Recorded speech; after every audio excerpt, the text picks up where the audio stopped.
Këshilli i prokurorëve publik në seancën e sotme, me 10 vota për, zgjodhi Besir Aliun për shef të prokurorisë themelore në Tetov.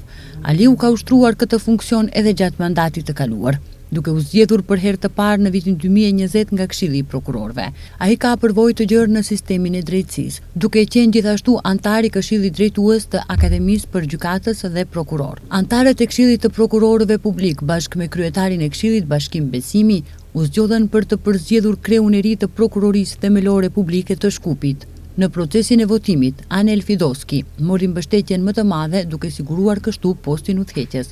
7 nga 11 antarë të Këshillit të prokurorëve publik votuan për zgjedhjen e Fidoskit. 2 prej antarëve votuan kundër dhe 2 abstenuan.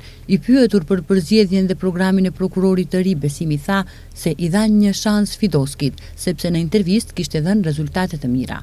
Në garë ishte edhe kreu i deritanishëm Gavril Bubevski, i cili u rënditi dyti me 5 vota, ndërsa Trajqevska dhe Andonova morën nga 1 votë secila, kurse kandidati Petreski nuk arriti të marrë asnjë votë. Duke komentuar votën e tij, abstenim për kandidatin Bubevski, Besimi sqaroi se kjo është një praktikë e zakonshme brenda Këshillit, ndonse nuk është e përcaktuar në mënyrë të qartë në kuadrin ligjor ekzistues. Ai shtoi se Këshilli po kërkon që kjo çështje të rregullohet me ligjin e ri, në mënyrë që të shmangen paqartësitë në të ardhmen.